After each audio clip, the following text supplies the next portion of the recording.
out of nowhere, I got a call from the hottest NBC affiliate in the country, which was WSB in Atlanta, Georgia. And about the time that happened, I was working in the newsroom one day, and the bell started going off with the UPI machine. I went over casually. Shots had been fired at the presidential motorcade in Dallas. And in those days, NBC, the network, went dark and gave local programming, and we had a woman's show on the air. So I grabbed the wire service, and it said, I'll always remember Meredith Smith saying, Secret Service agents unlimbered their automatic rifles, but it was too late. The damage had been done. And I ran down and I said, I need to go on the air right now over the women's show. So I said, shots were fired at the president today in a motorcade in Dallas. He was hit. He may have been killed. And then as soon as we got confirmation, I went back down and did that again. And then when the hour ended, then the network took over. And we were, scrambling.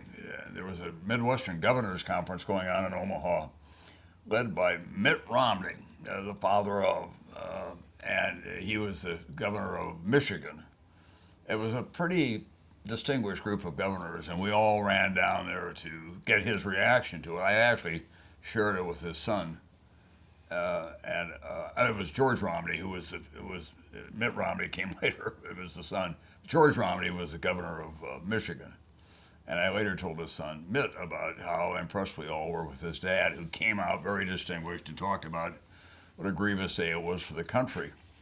And my cameraman lowered his camera and said to him at the end, Governor, I don't know what to say, I'm just so sorry. And Governor Romney went over and put his arm around him and said, son, we're all sorry. It made a big impression on me about where we were in the country, about this is a national tragedy.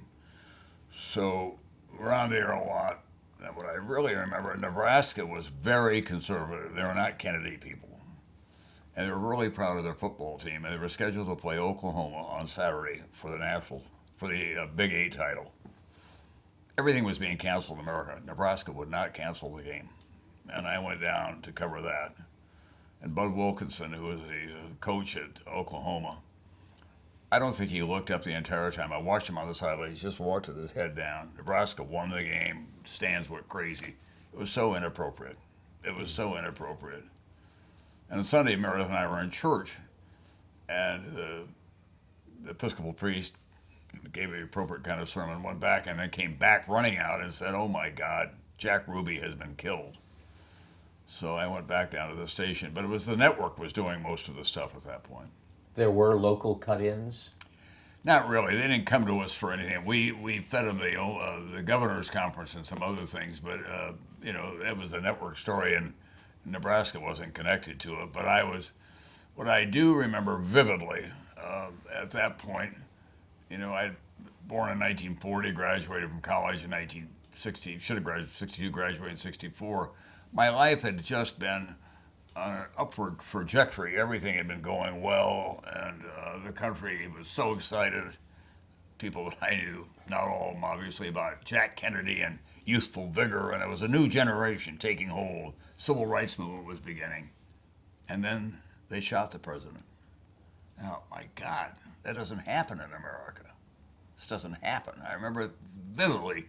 I was driving out to Strategic Air Command headquarters to see what kind of a lockdown they were on.